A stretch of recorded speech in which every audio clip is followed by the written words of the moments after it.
Greetings! This is the story of my Premier League Team of the Season FUT Champions run. After a year of trash rewards across the board for us all, it comes to no surprise that during Team of the Season, those still standing in the FUT Champions trenches would give it one last hurrah for this month, which is why this past weekend it was indeed time to play for the chance to secure some rewards that would guarantee us arguably the most coveted Team of the Season players there are due to their typically inflated price. That's right, I'm talking about the Premier League Team of the Seasons that were up for grabs in this FUT Champs. Now usually I post my highlights via Weekend Warrior videos, but this time around I felt compelled to showcase what happened to me this weekend as a single story-like video, because not only was this the worst FUT Champs I've ever experienced, but also because I feel like what I witnessed this week perfectly highlights and encapsulates what FUT has become, all the way from the gameplay to the player base's mentality. Let's start from the beginning on Thursday, prepping our team for the weekend, arguably the most important weekend in terms of rewards. After last week's 25 wins during the community Team of the Season, the appetizer for the following month, I got what some would say some pretty bad rewards, featuring 100,000 coin packs with no boards for the most part, and also a nice community Team of the Season pack which was supposed to have 3 Team of the Season players but ended up having 3 gold cards. No worries, I did get them in the end, but it was a day late and by then we had already started and the team was already made.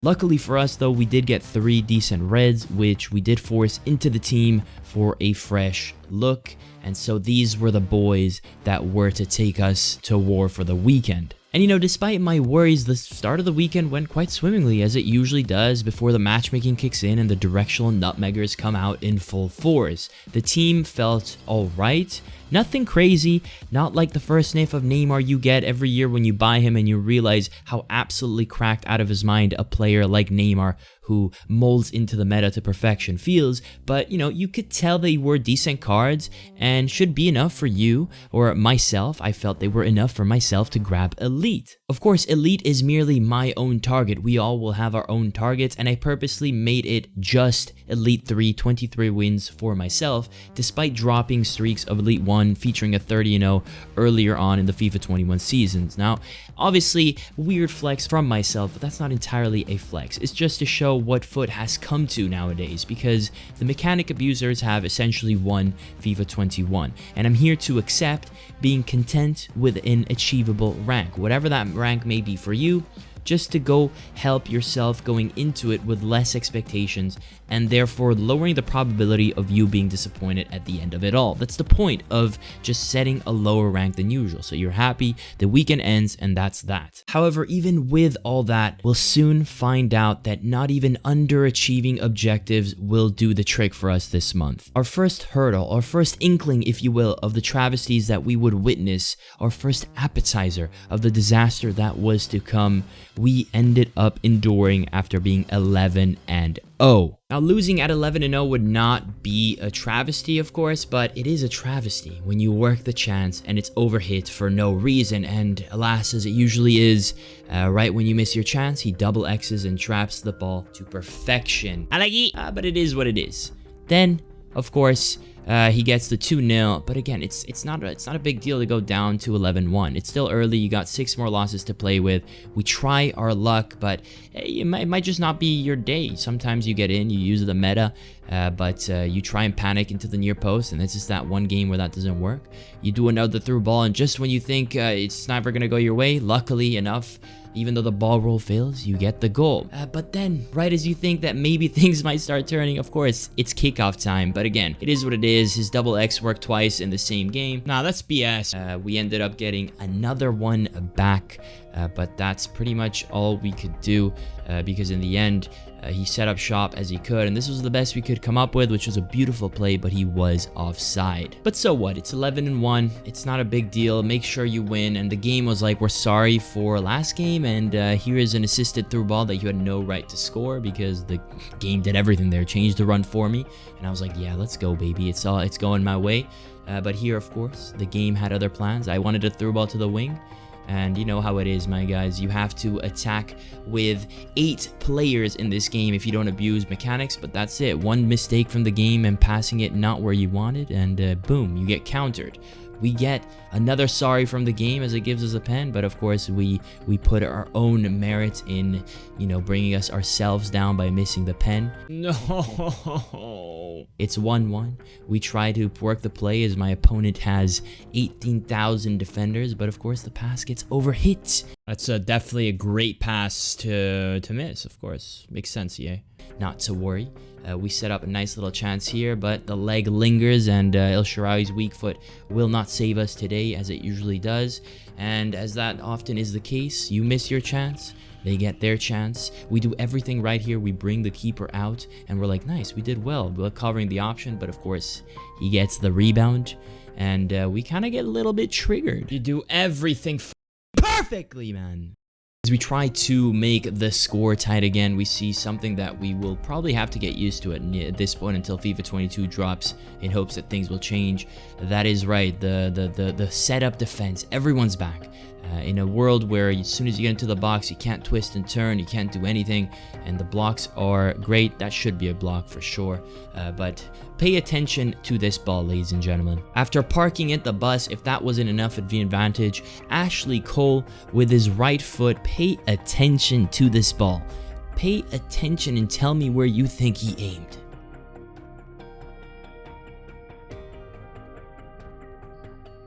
What are the odds that he actually aimed that through ball there? Like, honestly, what are the odds? Because I know it's 0% chance he aimed that through ball to the throw-in line. But here we are, right? We get countered. So we lost 2 games. Whatever. Big deal, right? Eventually, we're at 11-2, and I'm looking at the bright side. I'm thinking, yeah, at least now my matchmaking will be easy, right? And of course, next game, we go 1-0 up. We have a couple bang-bangs. Bang! Bang!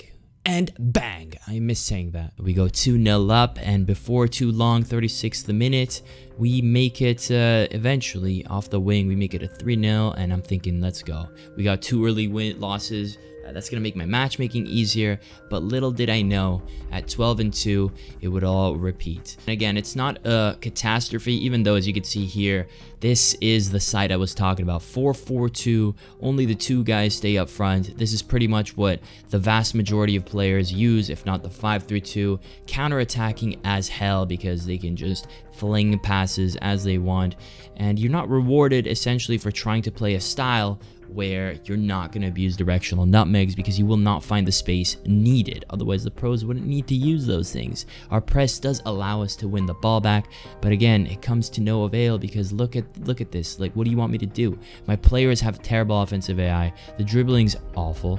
The blocks are insane, and this is what happens. Even though I select my center back at the perfect time, this is what happens. Bro, look how early I selected that guy, man. I selected him so early, and the through ball still worked. That's why when I see a Statman Steve saying, "Oh, you know, that through ball worked because he has 94 passing accuracy." Shut the f up, dog.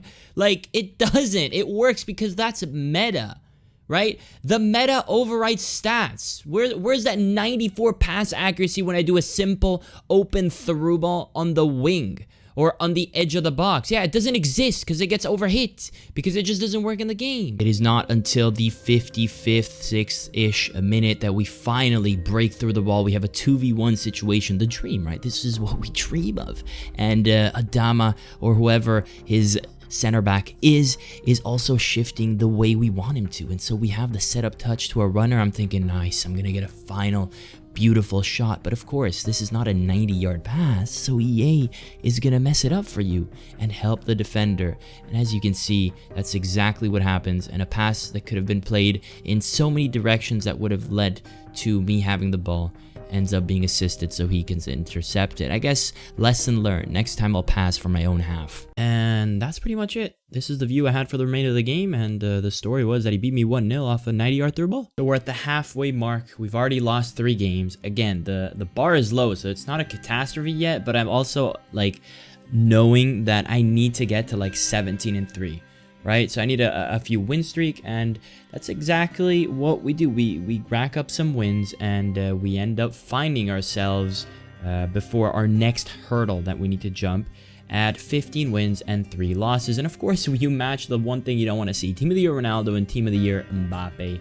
Because if this guy didn't need help to begin with, he doesn't care. He does 180-degree passes, no issues. But it is what it is. We accept the 1-0 deficit, and we try to make our own goal. And what happens?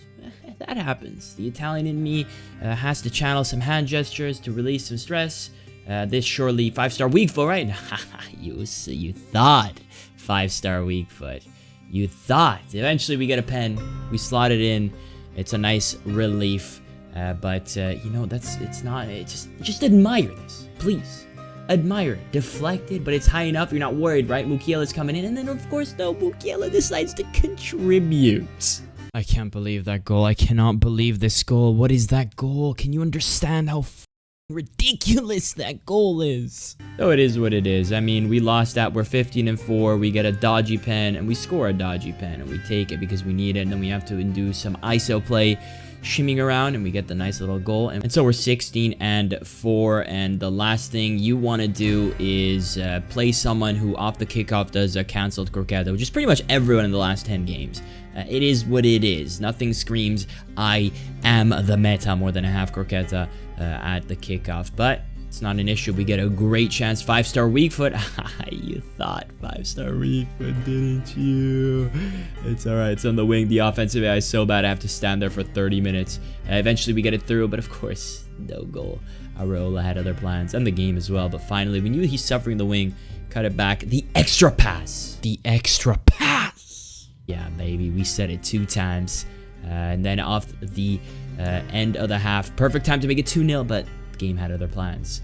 And this is right when we turn team press on. Just because he's behind me, the pass has to get intercepted. I mean, I passed to the guy who was wide open, but he's behind me, right? So it has to fail because team press has to work that way. But it's okay. He kept it on because he was overconfident, so we're going to punish him. Or so we thought.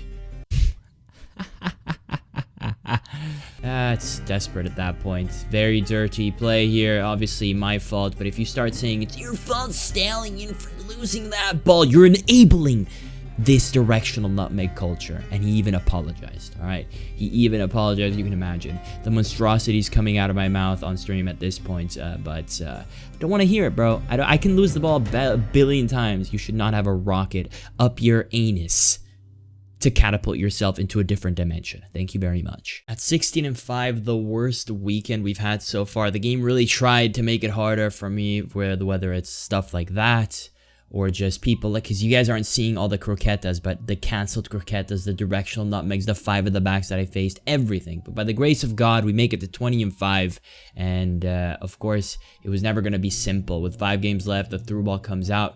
We go 1-0 down, and of course we get a nice little through ball ourselves. It's actually a clear opening, a through ball that no one would bat an eye to, but of course when people get broken down, let's give them a tool to absolutely forget about defending and just move their keeper. Yeah, let's go, keeper movement, we love it. It is what it is. And then the through balls were over. Hell no, they weren't over, bro. These are the balls that work. Do you understand? Do you understand, man? No, I don't understand, past Stallion. But we go Super Saiyan here with double ball roll. We had to go on a solo run to finally get a goal, bro. That's what happened. And on the counter, yo, offensive AI is dog water in the game. Look at El Sharabi. I'm serious. Look at him. Look at him again. Look at the state of El Sharawi. Where's he going? Go in the pocket. Nah, this is so bad. No, because EA says use player lock, use this. How about you make a game with good offensive AI? Look at this guy with the arrow. What do you think he's gonna do? He's gonna keep going forward so I can dream pass into him. Hell no. Look at him shimmy backwards just so the pass doesn't work. Where are you going? Where is he going? And off that literal play, our opponent seals it to make 3-1 with a beautiful goal, as if he didn't need another rebound. Not that we would have won. The game wouldn't have let us win, but oh my god, man. The true turning point for me, though, came here. Look at this. 2-2. He bridges us in the 73rd. We get away with it, but no, the cherry on top. Just when I thought it was all over, somehow, by the grace of God, he just panics and gives me a free goal. And just when I thought I was gonna win, I choke and take the shot too early. But can you blame me? There's only so many times you can move a keeper before you break a man. And again, look at this beautiful dribble. Every now and then you get one, and that chokes in the 92nd minute. I thought I was going to win. And there I thought, that's it, I'm never going to get another chance. But luckily, the turning point was real. We get the 4-3 lead. Look at the time, for Christ's sake. I mean, we are well over. And through some reverse elasticos, we get the goal. Let's go! And you can see I was quite thrilled. Even though we would go on to lose shortly thereafter, I mean, you can't compete with that, bro. Bah! Like, honestly, you cannot compete with that. That game was an atrocity. You won like that. Nothing else happened that entire game. Can you imagine that? A game where nothing happens and that's the only event. Crazy. But despite that, we go on to finish strong. Our 2 last games, we were absolutely destroyed. It's kind of crazy how stressed out I was, while at the same time acknowledging the fact that I didn't care and it wasn't important to finish well in this weekend. Like, it's just weekend league, but this game is so infuriating that in the moment, only those who play will understand how it becomes personal, and you have to win at that point, just to stick it up to the game, right? But anyways, that's the story of my Premier League team of the season. Appreciate the fact that you cannot encapsulate the full rage, the full croqueta spam, the full directional nutmeg spam in a 20-minute video or so. You have to have been there. Those who play will know. You know, it's one of them. If you know, you know. I hope you guys survived well. I hope you guys enjoyed, and I'll catch you guys next time. Peace.